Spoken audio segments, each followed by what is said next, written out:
related to this course.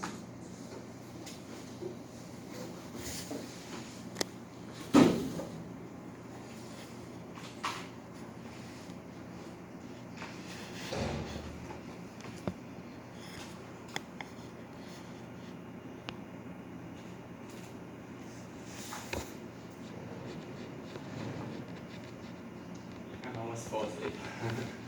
It's too slow.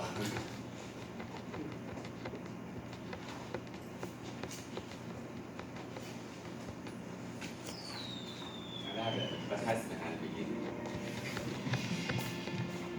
Celebrate the 30th anniversary of the establishment of the Macau Special Administrative Region. The 30th Macau International Fireworks Display Contest on September the 7th, 13th, 21st, 28th and October the 1st and 5th. Experience Macau Sparkle Style.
Retailer. So before waiting for the Amy, she helped us to bring out supplemental materials. We can talk a little bit fundamental basic and quickly review what we learned on last week. So today I give you a slides, try to talk about we stay in the fundamental of the risk management in the logistics area. And later on we'll try to, maybe next week, because today, I put another methodology we call a fuzzy logic to help you to evaluate what's going on. How many of you learned the fuzzy theory before? No? It's kind of like in between the qualitative and quantitative approach. So they traditionally you may use lots of questionnaire to ask people, are you very satisfied, fine, unsatisfied, very unsatisfied, right? Yes. But how to turn this kind of, we call it qualitative term, into a quantitative based analysis. So today I like to introduce one methodology we call a fuzzy logic to help you to translate this kind of qualitative questionnaire results to the more quantitative base and provide you more like the database analysis. So this is the second methodology, the second part of the methodology. So last week we talked about the risk of future. You will see like lots of risk in supply chain, but no one really know what's going on, how to dealing with that. So I try to give you a risk. So for example, like if a supplier deliver materials to a customer, what kind of risk may face? Anyone want to guess? So during the delivery, yesterday we talked in our supply chain course, we talked about interesting issues. Right now in home attended delivery system, people try to push like the delivery become faster and faster. So, okay, thank you. Thank you for it. So in your mind, how soon would you like to receive your order? One day. Or even any other result? I mean, how about like a few hours? Yeah. That'd be better, right? Yes. How about like a few minutes? Or a few seconds? Just kidding.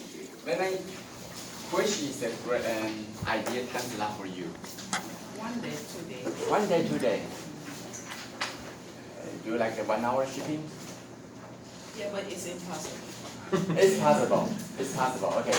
So number one, how to determine like the possible or impossible?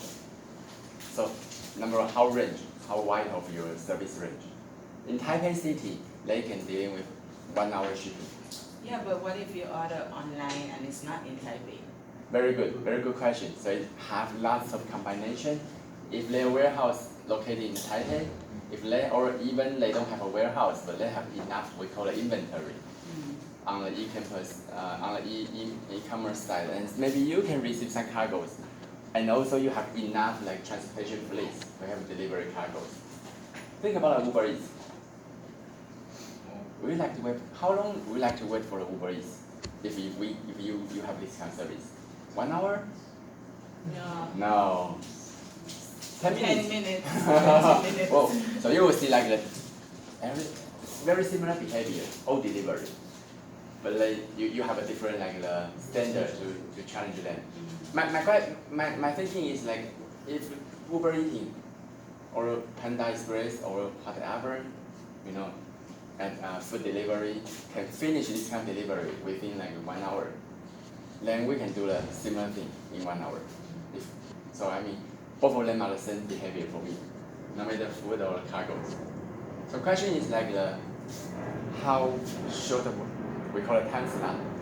What kind of time slot you want to pursue? 1 hour, half an hour, or like 1 day, half day, or 6 hours? It depends on lots of factors. But when we talk about delivery, very good. We try to list several possible reasons that affect this kind of delivery behavior. Whether to see if we have enough warehouse there, whether we have enough like inventory there, whether we have enough transportation fleets, and also what like the traffic. If traffic goes very well, then everything will be fine. If traffic not, maybe you cannot finish within 1 hour. How about a traffic accident? Sometimes they may have a traffic accident. The weather, yeah, very good. The weather is rainy day. Maybe they will be stuck in traffic again. And what else? Hijackers. What's meaning of hijackers? Maybe say more. Like kind of like thieves who stop the car in order to take it. You mean thieves? Thieves. Yeah, maybe. I would say, yeah, lots of reasons. I give you possible way here. So number one is what I ask you. What kind of time you expect to receive these food or cargos? I think for food, everyone, 10 minutes maybe, for me it's impossible. Unless the restaurant is just nearby you, 10 minutes should be fine. But for like a Pizza Hut, they promise like the 30 minutes delivery. If they exceed 30 minutes, they will give you a coupon to help you. Maybe, but delivery maybe a little bit late. How about goods? When we talk about food or like cargos, you receive like you found something wrong, maybe a damage or something wrong, then you will feel angry. Maybe you want to make a return and try to do what we call a reverse logistics. Wrong products delivered for you, maybe it's possible, especially it's very common in e-commerce system. Why? So many deliveries actually. If they cannot well manage it, maybe just the drivers randomly pick one. The delivery will go to the wrong place, similar to the previous one. What's the meaning of invoice? It's similar to a receipt. Officially, we call it invoice. When you go to an e-commerce system, eventually they will give, once everything finished, they will give delivery invoice for you. It's maybe wrong, and also customer will not pay. It's very common sometimes. You order something online, but maybe the credit card has something wrong, or a customer cancel the pay, but your cargo has been delivered outside. So that's a possible risk. How to avoid that? So if you are like the, I don't know, e-commerce platform maintainer, like the Taobao or like the Momo, whatever, PC Home, lots of the e-commerce platform maintain, and you found you have less of a challenge here. Every this challenge will then feed back to the burden for the whole e-commerce platform. For example, if the goods will be damaged or lost, they will try to blame you because they order the items on your e-commerce platform. Then maybe it will harm for you like the business reputation. Like the Taobao. 2 years ago we tried to talk about it. Lots of customers argue that they have lots of fake items. or illegal items. So all this will affect the business reputation for the e-commerce platform. So how to improve that?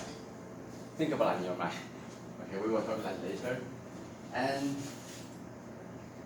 all right, then you receive this. Today I would like to, as usual, I would like to start from the news discussion first.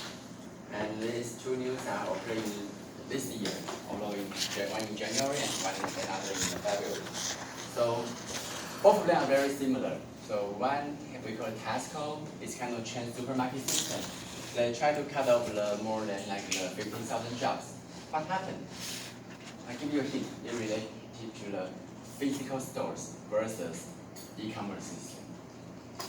So, but they have other reasons behind.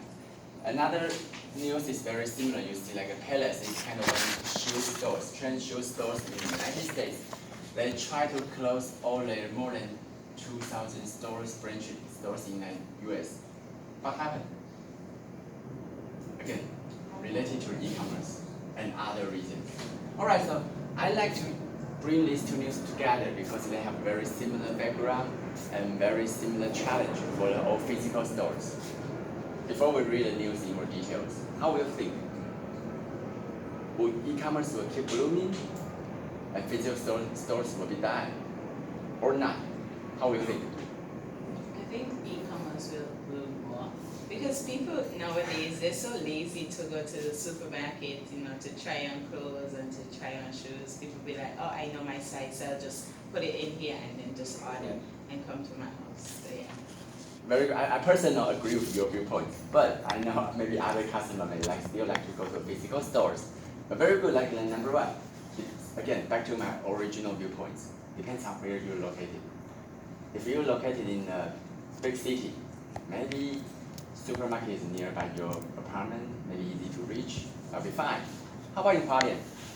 No. I remember when I stayed in the United States, I shopping almost every day. Because in the United States, it's very far away to everywhere. Yeah. I'm not that lazy, although I'm very lazy, but I'm not that lazy. I think it's inefficiency for me. If I just drive more than 1 hour to just purchase the milk, a bottle of milk, for me it's a little bit stupid. Yeah. Maybe I pay more for gasoline and inefficiency, I spend lots of my time and just get one bottle of milk. For me it's very inefficient, so I like to use e-commerce. So how's your thinking? In this case, if everything becomes e-commerce, what will happen?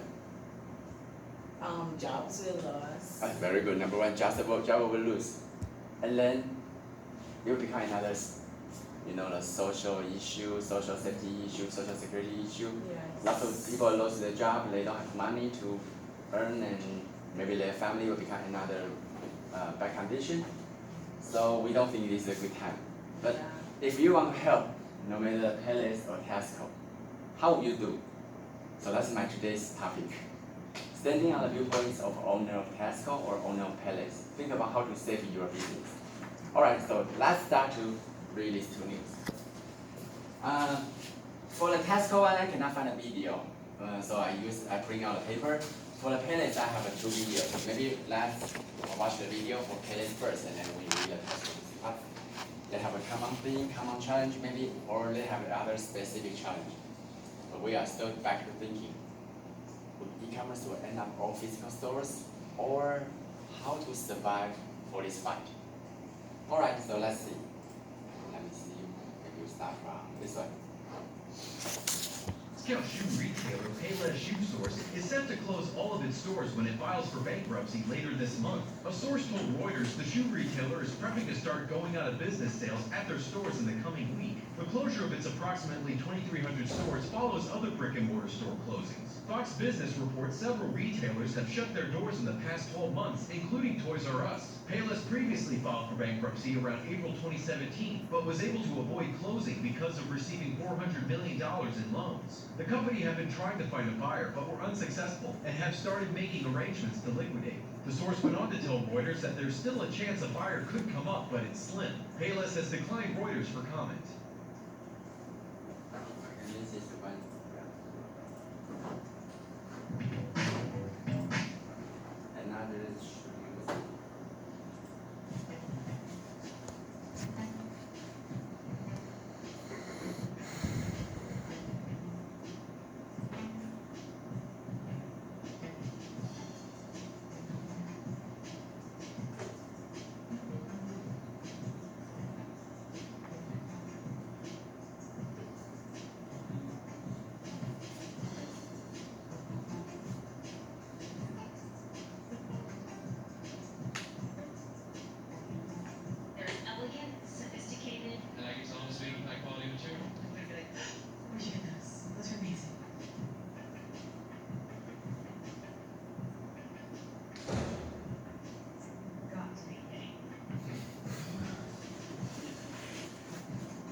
Okay, so you see they start to try to do something and experience, but it's interesting. Alright, so then after watching the news for the palace, now you start to read the news for Tesco, and then later on we will divide it by two groups. I want to hear from something from you, and two groups maybe try to think about my fundamental question.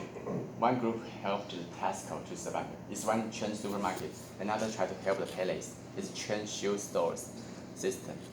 And supermarket and shoes industry may be a little bit different, so I like to divide it by two groups and see what's going on.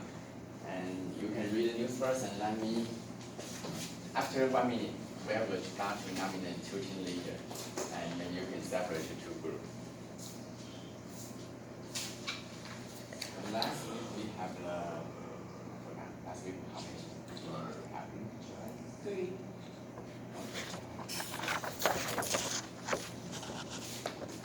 Try to nominate different people. Today we need two.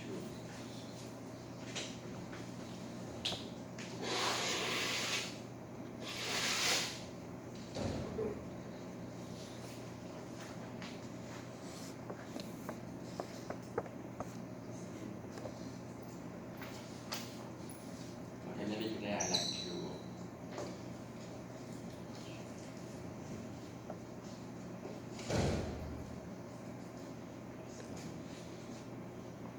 Jamila, would like to be one of them? Okay, and then you, okay. Two. Okay, so maybe which you like to pick? You like to change or? Okay, lady first. Which thing you like to lead? Talk about the